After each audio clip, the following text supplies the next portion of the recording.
Glad that everyone can be here. So today, okay, we are embarking on some series of classes on the Pauline epistles. Okay, it's not written by Pauline, okay, but it's obviously the letters of Paul. Okay, we're starting off with the book of Galatians. So we're going to try to cover all the 13 letters of Paul, the 13 epistles. Wow. And okay, so very briefly, there will be 4 lessons on covering the book of Galatians. We will not fix and say, oh, every book that we do will be 4 lessons. Some of them might only be 3 lessons. Some may be 5. Some may be whatever. Okay, we're not going to be rigidly sticking to a particular structure. It will just go depending on what is the context of the books and the content of the books, and maybe in another way, I'll just say also in terms of what you guys want as well. Okay, if you want more, we can give you more. All right. So this lesson 1 will be an overview. Yes, we're in Singapore and it's the 5th of March. Okay. All right. So this is a timeline. Okay. Now you can see in this timeline, this is from this guy, Charles Caldwell Ryrie. So now you can see many timelines. Okay, and by the way, later on we'll send the slides to everyone. There'll be a PDF slide being given to everyone as well later on. Okay, so this is a typical timeline. Now, what is the thing that we must always remember about all these timelines written by all these different writers? Nothing is 100% correct. There's always a constant debate on the timeline. Okay, today they may say, oh, this year, this particular date seems to be most accurate, and sometimes they'll say, actually, after new evidence from this book, that book, whatever book, they say, oh, I think this is probably the more likely date. Okay, so for today, right, if I ask you, which year was Jesus crucified? The answer is somewhere between 30 to 33 AD, and depending on which writer you talk to, they will give you their reason why they say it's 30 AD. There'll be another fella tell you why it's 31 AD, 32 AD, 33 AD. That's why there's a lot of PhD students. Okay, got a lot of PhD students because they're all trying to prove that they are right. Okay, and the answer is you are not sure. Okay, now but based on this particular book timeline, okay, they are taking 33 AD, they're most likely taking 30 AD as Jesus' crucifixion, and that's why you see Paul is baptized around 33 AD, so that it ties with the timeline, because later on you read in Galatians, it says 14 years later, he went to meet up the apostles, and that's why you have this date, and that's why we say that his first missionary journey is around 47 to 48 AD, and then this one is when Galatians is likely to be written, around 48, 49 AD. I use the word around, okay? We have no exact dates, okay? We have no exact dates. And then that's why we choose, they have more or less said the council is generally accepted. The Council of Jerusalem, which you see in Acts chapter 15, is generally assumed to be 49 AD. And one of the reasons why is because of this guy. His name is Claudius, Emperor of Rome. He expels the Jews in around 49 AD. And this is based on the writings of there's 3 Roman writers, Suetonius and Paulus Orosius. Okay, and there's another third one. But based on that, they know, based on the timing of those writings, they say, oh, it should have happened around 49 AD. And therefore, because, what is this? Priscilla and Aquila went to Corinth, right? So that's why they get all these kind of different dates. And this is a very important date, which is 51 AD, Gallio. Remember Gallio? Who's Gallio? He's proconsul of Corinth. And in book of Acts, Paul was actually in front of Gallio. And the Jews were protesting, right? And they want to get him out of Corinth. But of course, but Gallio refused to listen to their claims or their suit. And they have a date because of the Delphi inscription, which is in the temple of Apollos in the city of Corinth. Temple of Apollos. Corinth is famous for the temple of Apollos, and they managed to find an inscription, they call it the Delphi inscription, okay, and there it mentions about Gallio being the proconsul around 51 AD, and it was a very short period, so that's why we have this date, okay. Now see, these kind of dates, which is extra biblical sources, is a little bit more reliable because they tend to put a date, so you know. Whereas most of the epistles, the book of Acts, got any date? No date, ma. It's just a letter only, ma. It's not a it's not a board of directors meeting, right? It's not a listed company document, so they don't have to put a date. Okay, they never bother to put date. Okay, so if you follow these dates, then you can see in the flow, the timeline flow, that generally accepted flow. Okay, I use the word generally accepted flow. Galatians comes first, then after that Paul goes for his second missionary journey, then Thessalonians is written, Nero becomes the emperor, and then 1st, 2nd Corinthians is written around here, and then you see that Paul's third missionary journey, and then here is Romans is being written, and then Paul is imprisoned in Caesarea. Okay, that's where you see Acts chapter 20, 21, 22, and then after that he goes and he's under house arrest. That's why remember the last verse in Acts 28, it says 2 years, right?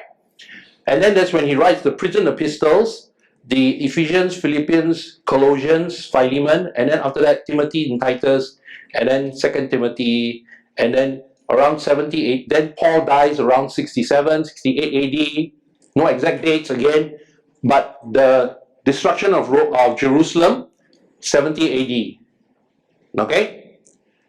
Now, if you look in your New Testament, how is it arranged, the books of Paul?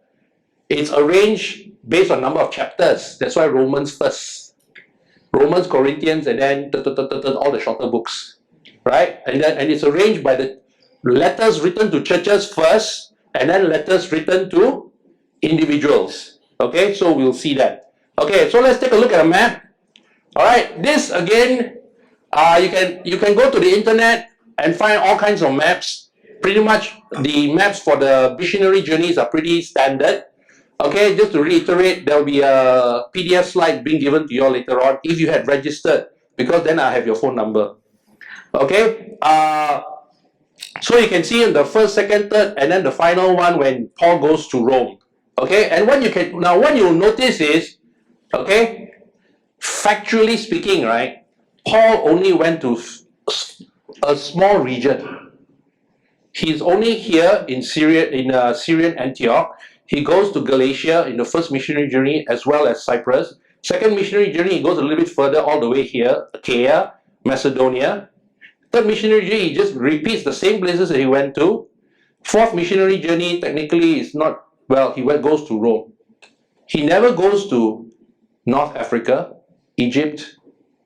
He has not gone to these parts, and he hasn't gone to the Poland, Germany, France, although he mentioned that he wishes to go to Spain. But we don't even know whether he actually managed to do so. So very interestingly, what you will note is that Paul's missionary journeys is actually not very extensive. And if you look at the timeline, right, his first missionary journey is around 47 AD, and then he starts in imprisonment around 56, 57, 58 AD. So he actually only spent the three missionary journeys in a span of 10 years. Okay? It's a span of only 10 years. It's not really such a long period where he went to many missionary journeys. Okay? But later on when we study Corinthians, you'll take a look at all the suffering that he went through. Okay. Alright, so in the first missionary journey, Paul actually went to Cyprus and he visited these 3 cities, and then he went to Asia Minor, and then he visited these few. Okay, Perga is in Pamphylia, and it's only Iconium, Lystra, Derbe that's considered to be part of Galatia. Okay, and then again, like I mentioned, the sequence, the Romans, Corinthians, Galatians, these are the books that are written to churches, and then the books that were written to individuals. So the total of 13 epistles. Okay, unlucky number, don't ask me why. All right, 9 to churches, 4 to individuals. So in terms of books, Paul has written more. But in terms of verses or words, okay, who's the one who preached last week? Chunim, is it Chunim? Right? Actually, Luke, the book of Luke and Acts, in terms of words and verses, is more. Okay? So if you're talking about who talk more, then it's Luke. Who write more books, then it's Paul. Okay? But each one is about 25 to 30% of the Bible. Okay? That's being written by these two individuals. Or rather, the New Testament, sorry, not the Bible. Okay, now, how do you read these letters, these epistles? Okay, later on I'll talk a little bit about descriptive versus prescriptive. Okay, descriptive versus prescriptive. We talk a little bit about primary, secondary sources, and then we'll talk a little bit about background. What is a primary source? You heard Jesus said something. You tell your friend what Jesus said. Okay? You are a primary source. You post on social media. Okay? This. You are a primary source because you were eyewitness. You were there. Okay?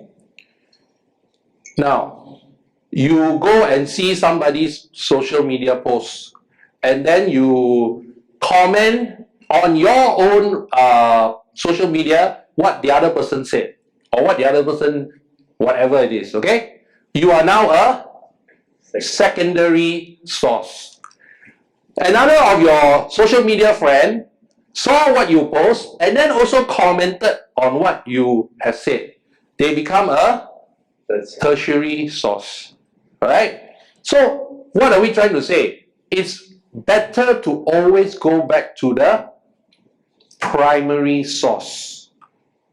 Although sometimes the primary source doesn't exist, because today I ask you, so anybody met Jesus lately?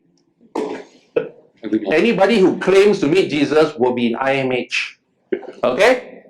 So we don't have a primary source to refer to, except for the New Testament. And even in the New Testament, it depends, right? Because you say the book of Mark was not written by Paul or the apostles, it's written by Mark, who got the story from someone else. So technically, he's not even a primary source, he's a secondary source. Okay?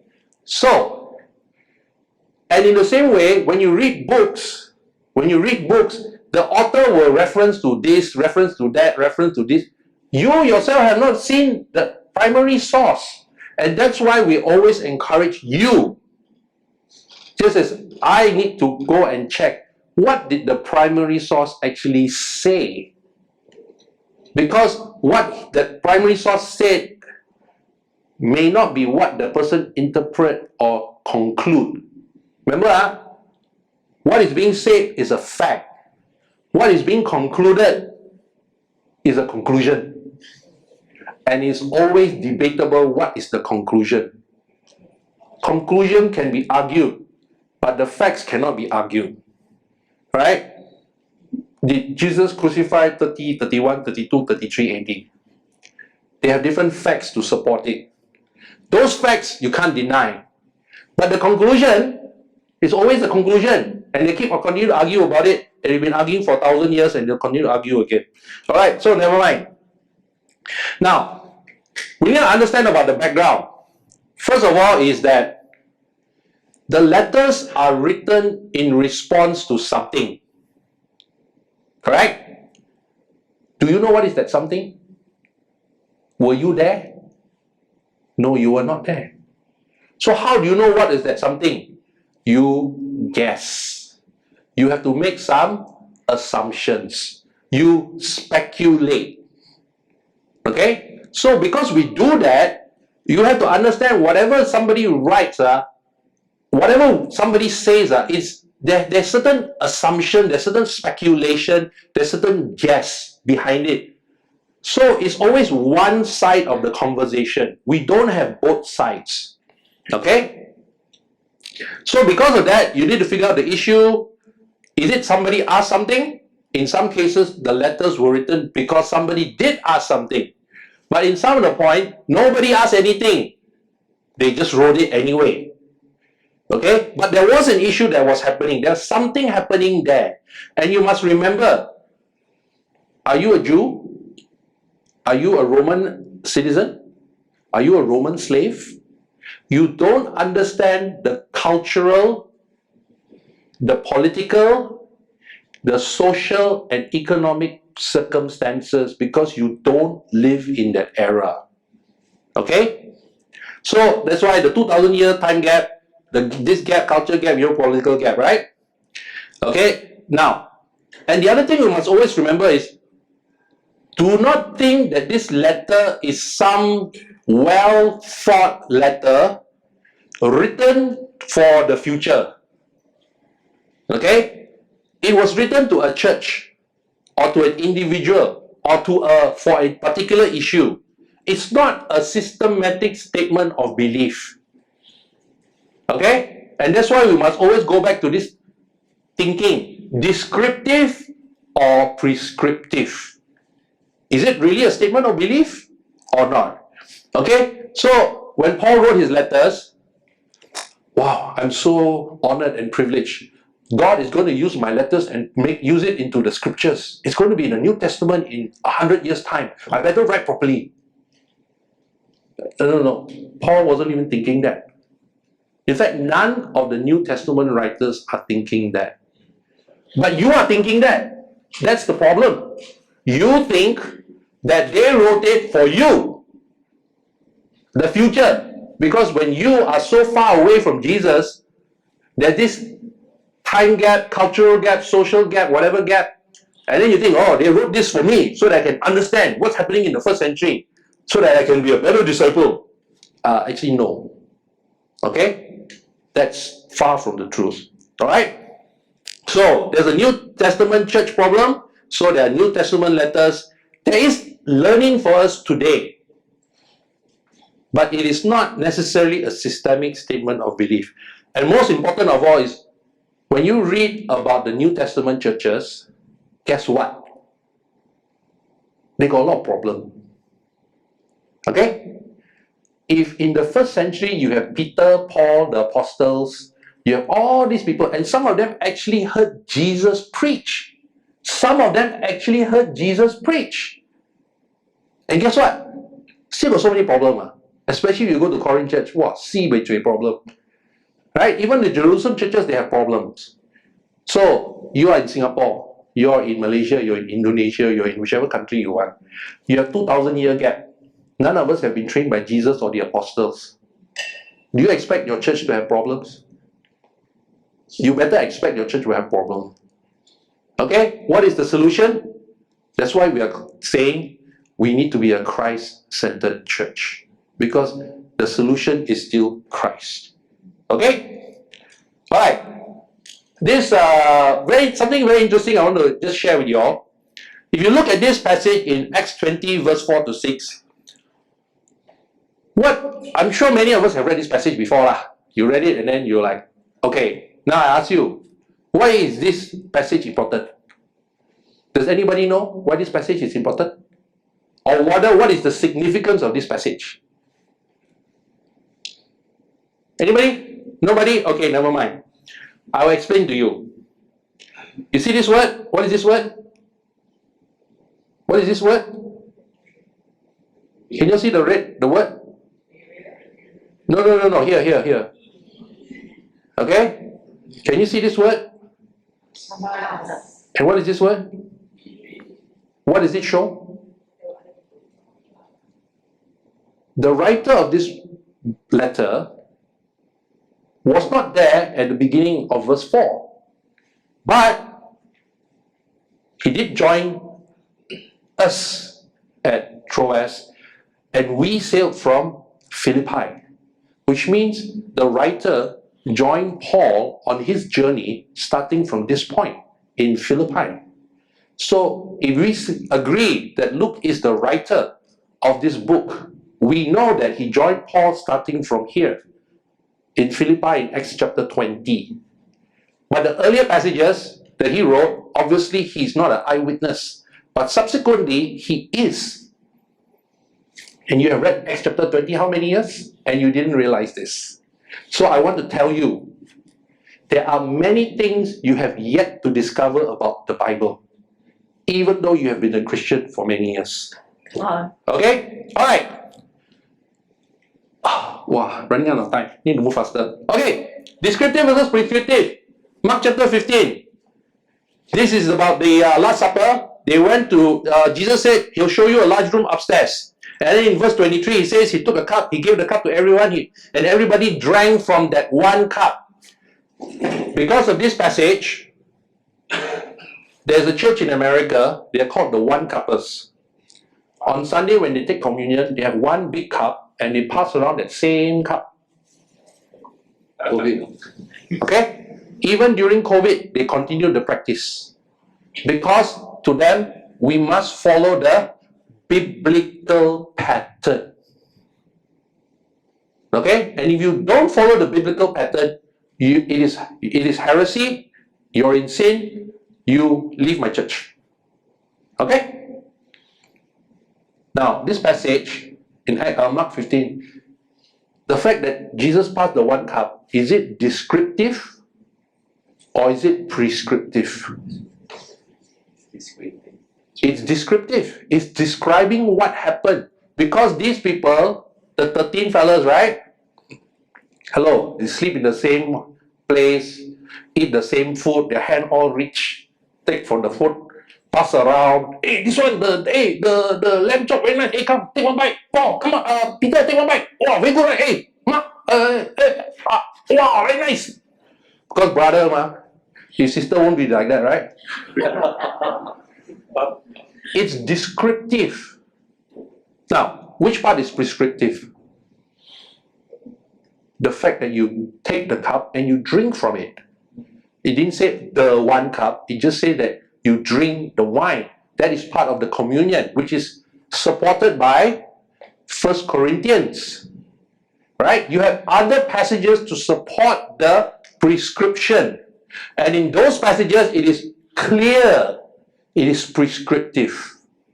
So when you read the Bible, when you read the letters, you must always ask yourself, this passage, is it descriptive or is it prescriptive? Later on, I'll show you some very interesting passages where if it was prescriptive, we're all in trouble. Okay? Now, very interestingly, there is no church that's called the second floor church.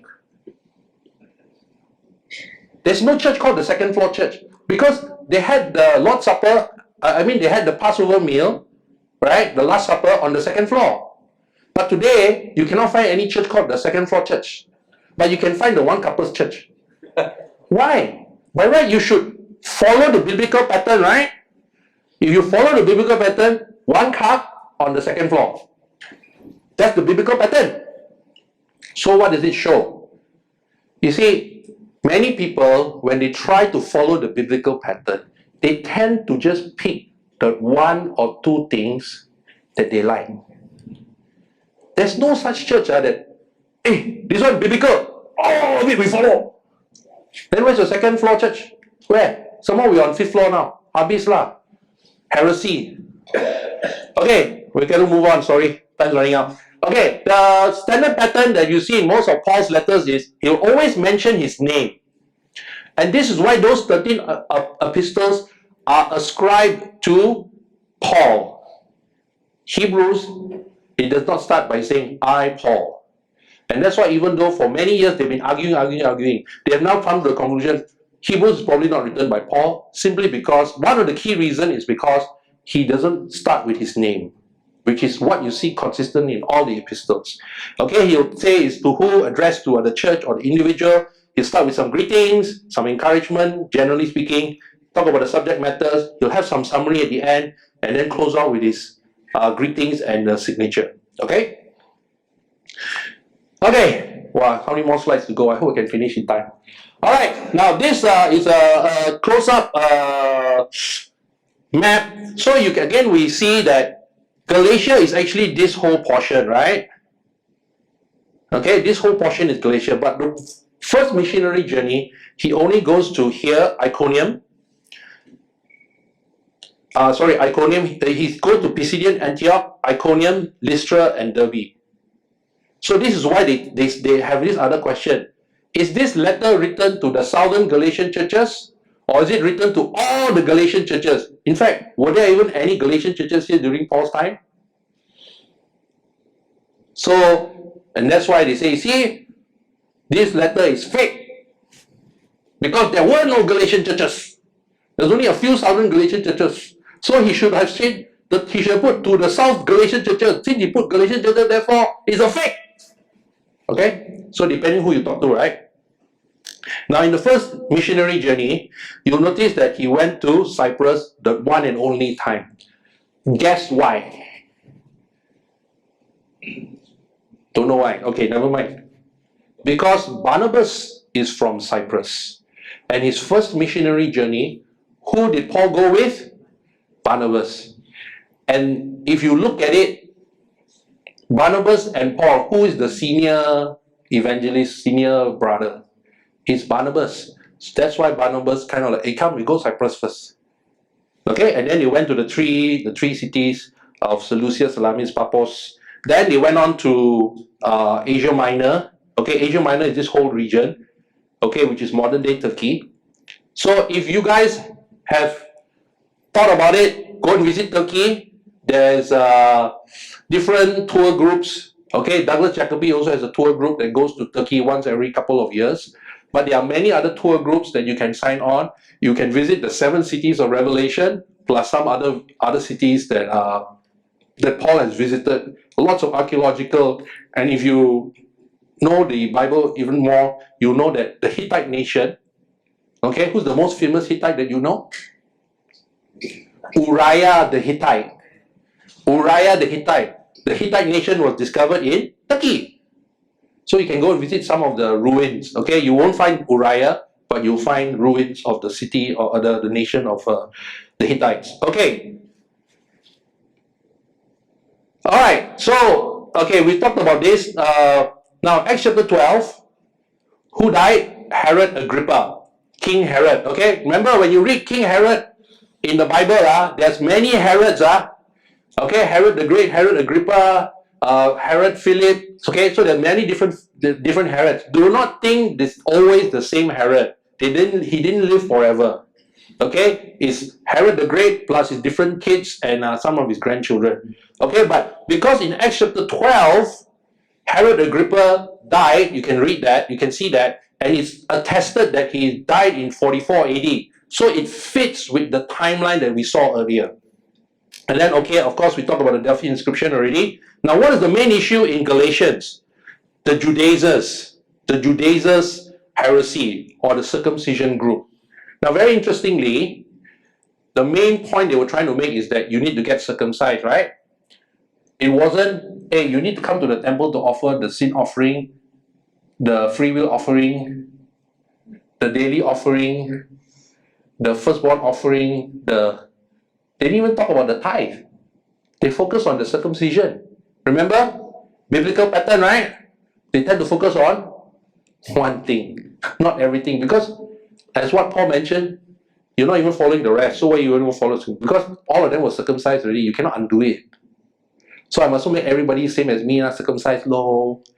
Okay? And then, of course, the main thing that Paul talks about in Galatians, faith versus observance of the law.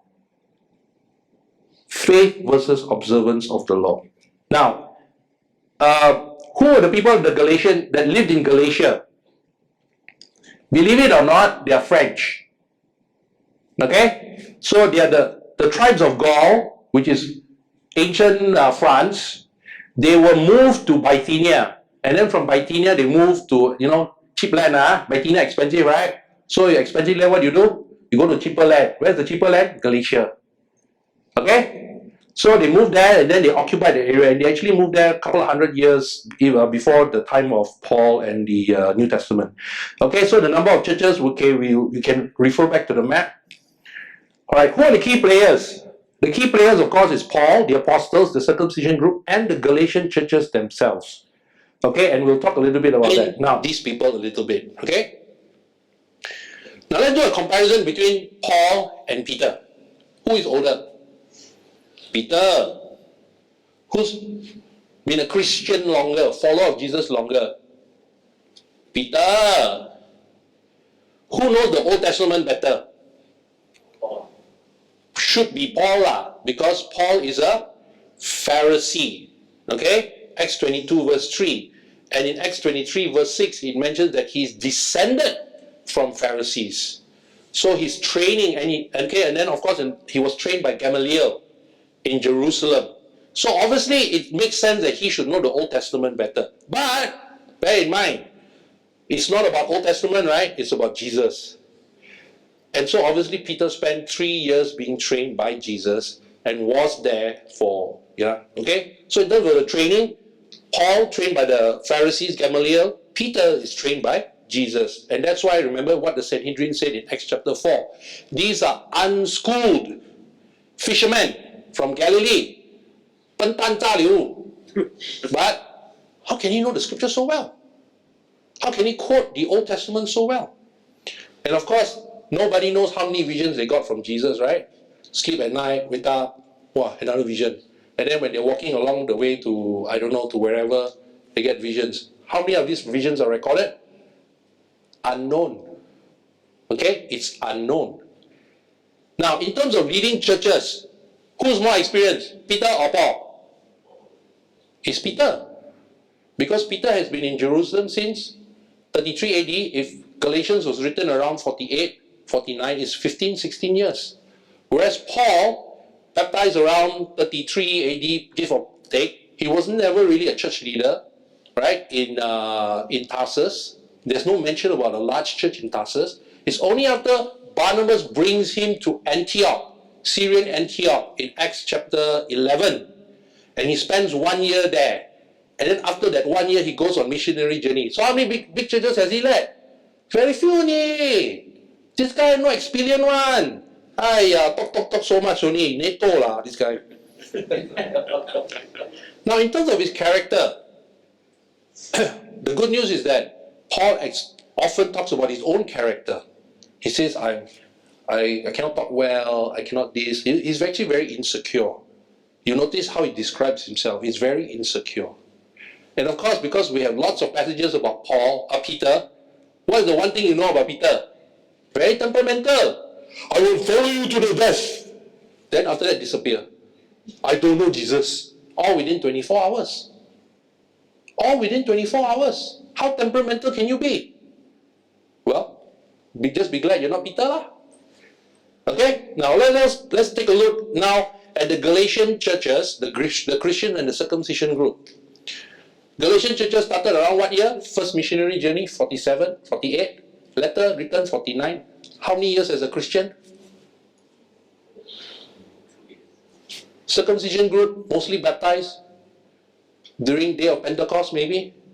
In the early 10 over years as a Christian. Galatian, 1 year, 2 years. How, in terms of numbers, Jerusalem church, first day baptized 3,000. Then further on you see 5,000. Lord added to the number daily. How many thousands of them were in Jerusalem? How many were in Galatia? Few hundred? How well did they know the Bible? Hey, I'm a Gentile lah. Hello, you okay or not? I don't even know what's a book of what? Of Malachi. What is that?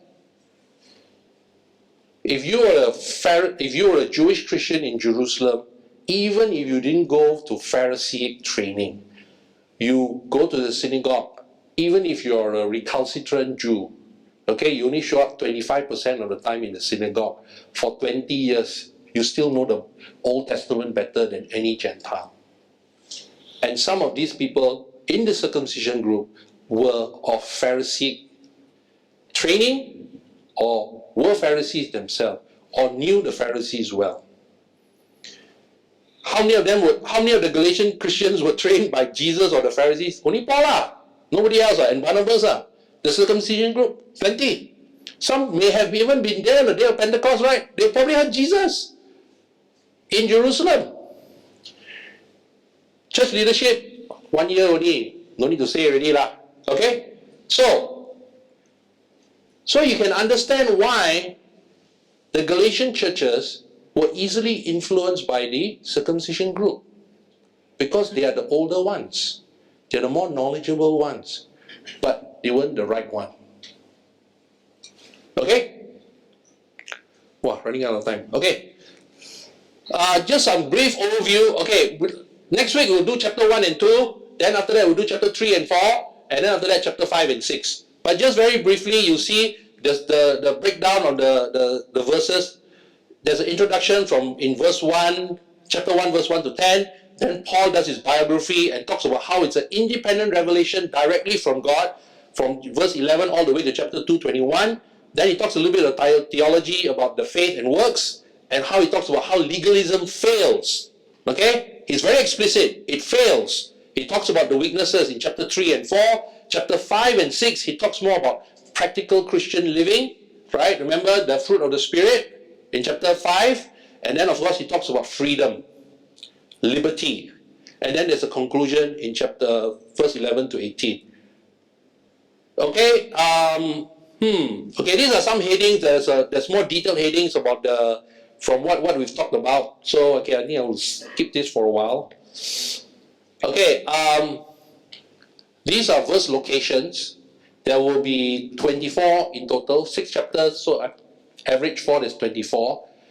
I would like to encourage you to memorize the location. Now, I know in the past, we always like to emphasize, memorize it word for word, exactly word for word, okay? In this day and age, I want to encourage you, don't try to memorize it word for word, but please know this verse, this chapter, and what is the content, okay? So, for example, in chapter 1, verse 7, it talks about how Paul writes and says, you are thrown into confusion. And the circumcision group is perverting the gospel. And then Paul writes in chapter 1, verse 10, am I trying to gain approval of man or God? And then verse 11, he says, this gospel I preach is not of human origin. Okay, and we need to be assured of that. Okay, in chapter 2, verse 10, he says that, remember the poor. Okay, when he talked to the apostles, we need to remember the poor. And then in verse 12, he says, Peter, the apostle, was afraid of the circumcision group. Peter was afraid of the circumcision group. And then, of course, in verse 16, talk about justified in faith. And then, of course, one of the famous verses, 2:20, I no longer live, but Christ lives in me. And this is the challenge for all of us. Do you live, or does Christ live in you? Okay? And then in 21, it talks about, if righteousness is gained through the law, Christ died for nothing. If you can save yourself through your righteous deeds, through your righteous acts, then Jesus don't need to die. You just work harder only, man. No need Jesus already. Verse 3 to 6, chapter 3, verse 6. And this is about Abraham. He believed God and is credited to him as righteousness. Faith, not the deeds. Okay, later we'll talk about that in chapter in next week's class. Okay, and then it talks about inheritance. In 3:24 it says the law is our guardian. 3:28, I will share a little bit more, explain this one. There's no Jew, no Gentile, no slave, no free, no male, no female. Right? So is this inclusivity verse? Is this egalitarianism? Okay, we'll talk about that. And then chapter 4, okay, it talks about guardians again. And then become like me, for I become like you. In 16, have I become your enemy by telling you the truth? 17, what they want is to alienate you so that you may have zeal for them. Who are you zealous for? 5, 6, the only thing that counts is faith expressing itself through love.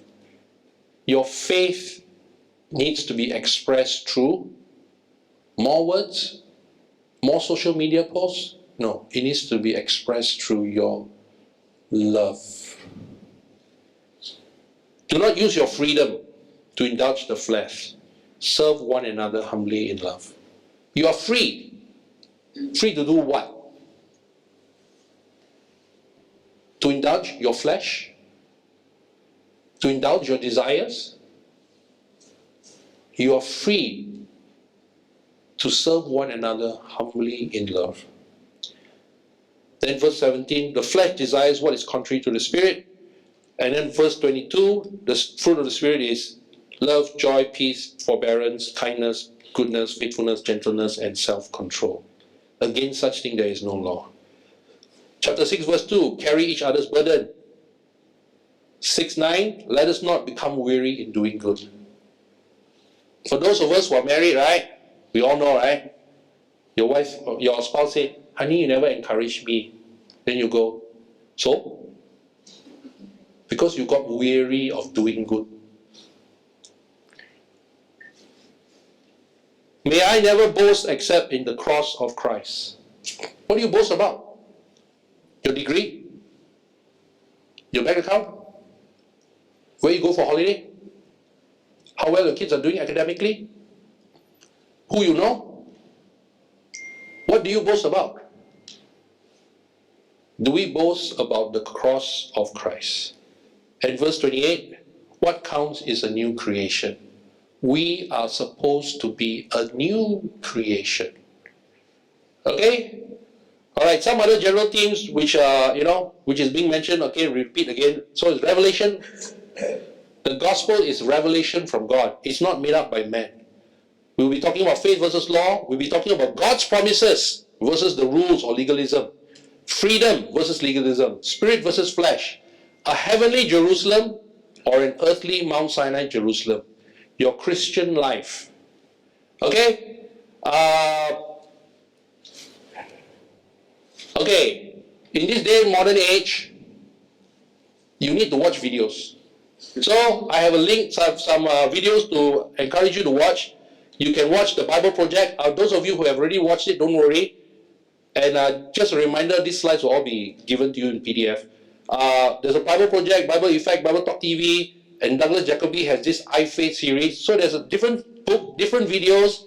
Some are 5 minutes, 10 minutes, some are 15 minutes. You can watch it all in one day if you want to, but you can just watch one a week, and then you can see all. It just talks about different things about Galatians. Okay, and if it repeats some of the things I've said, please, I'm sorry. Yes, I also copy from them. Alright? And there are also websites. Douglas Jacoby has some website. In his website, he has written some stuff on Galatians 1, 2, 3. 4, 5, 6 is not available unless you're a subscriber. Vernon McGee is just some guy. He has some commentary on Galatians. This Bible Atlas is just talking about the some history on Galatia. And okay, so if you watch the Bible Project video, what he does is that he'll show you this part, and then as the video goes on, he'll keep adding until. So this is the final screenshot of what you see at the end. But he will actually explain item by item in that video. Okay, and Bible Project is about 10-15 minutes for most of his videos. Okay, and there's some other books. Okay, the William Buckley's commentary, John Stott's commentary, this guy no commentary, Expositor's Bible has a commentary, IVP InterVarsity Press has a commentary, Baker Exegetical commentary. Okay, now this commentary is very, very long, right? It's usually a few hundred pages. You may or may not be able to read finish that, but I'm just telling you what is available. Why? Because in half an hour, even with 4 classes, there's only so much I can tell you. You want to know more, you must read on your own. Okay? We need to have this Berean character, the noble character, to examine the scriptures on our own. Today, compared to 30 years ago, do you know how much it costs to buy one commentary 30 years ago? You cannot afford it, especially if you're a student like me. Today, the Baker Exegetical Commentary is a PDF file that I can send to you. McGee's slides I can also send to you. IVP, you can just download it yourself. Expositor's Bible, I think, is on the web. You can just go and read it yourself anytime. You can read it anytime. Okay? You can watch these videos, Bible Project videos or Douglas Jacoby's iFaith video, anytime. FOC. Okay? So I want to encourage you, the next 4 weeks, please find them, read more, watch those videos. You can always do a Google search about, in fact, any question that you have. Why did Paul say this? Why did these people do that? Why did, you know? And then of course you want the best thing, use ChatGPT, lor. Please write a sermon about why Paul did this or why Paul said that. And then you see one long list, right? And then you can even specify 1,000 word thesis on this. So it'll be 1,000 words. You want longer? 2,000 words. ChatGPT will follow what you say. It's a AI. It's border one. You just do what exactly you say. So what I want to tell you is that you want to learn, the ball is in your court. This class is meant to only share so that you at least have something to start with, a foundation. But how much you will learn is up to you. Okay, so that's all I have to share for today. We are opening up for Q&A in case anybody got any question. Any question? You're overwhelmed? Your brain cannot work already because too much data? Yes, Wing Fan? Manual. Something like No, okay, all these slides, I will send it to you, okay?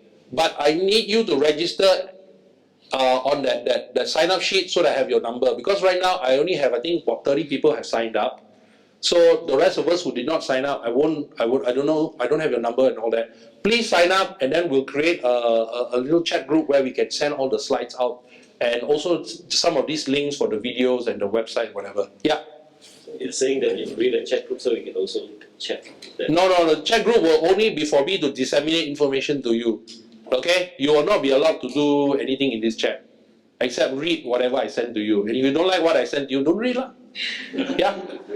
Tasky? yeah, very important question. Will we have quiz? Oh yeah, there will be a quiz. There will be a quiz. Of course there's a quiz. We always have quiz. How can we not have quiz? What in the world?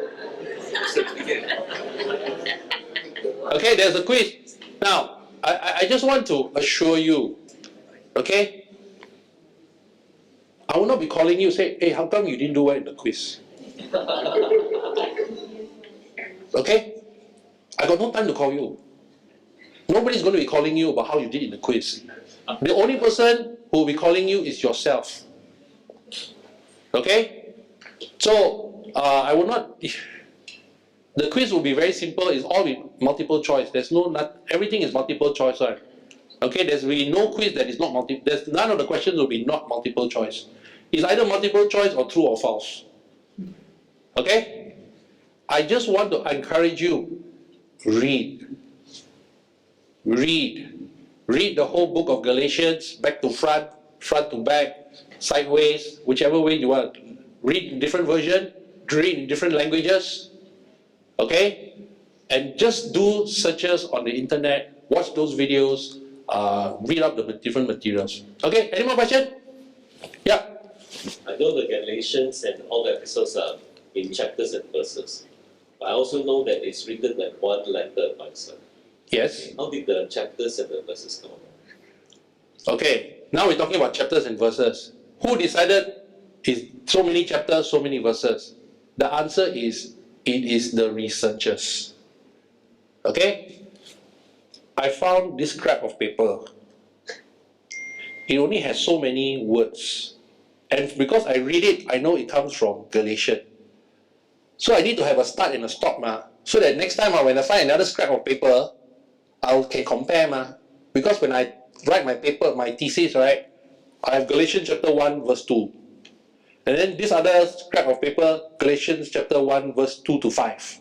And then this other scrap of paper is Galatians 1 to 10. But you see, if you don't have numbering, right, how are you going to reference each other? Cannot, right? Okay? So chapters and verses is not in the original. In fact, even the headings are not there. Okay? It is an academic insertion. They did it simply to make it easier to do cross-referencing from this scrap of paper to the other scrap of paper. Okay? It's purely for academic purpose and also to help you. If I say, okay, turn to Galatians, then I read this verse, you're like, brother, where? But if I tell you chapter 3, verse 3, then you know, right?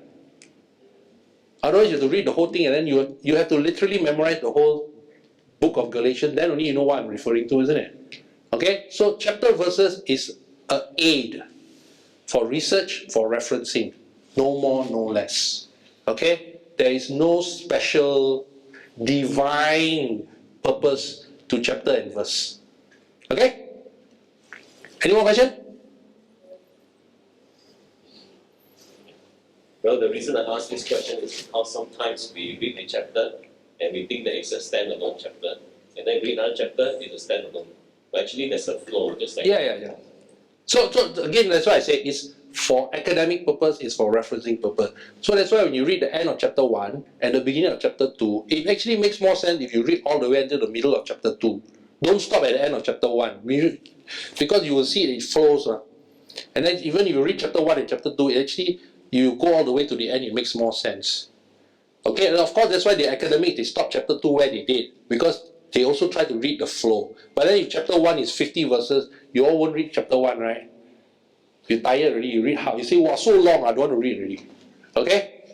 Okay, so that's why what Douglas Jacoby always encourage people to do is read the whole book of Galatians in one sitting, beginning to end. Because that is how the Galatian churches read it. They heard the thing beginning to end in one session. Okay? So that way you hopefully more things will pop up to you lah. Okay? Any more? What if you didn't get the registration link to sign up? Don't have the registration link, please look for your staff law. Your staff will have the registration link. Ask your staff law. send out again. They can send it out again now. Or else you want, talk to me lor. Then I send you the link lor. Apparently I have the link because I created the link. Okay, anything else?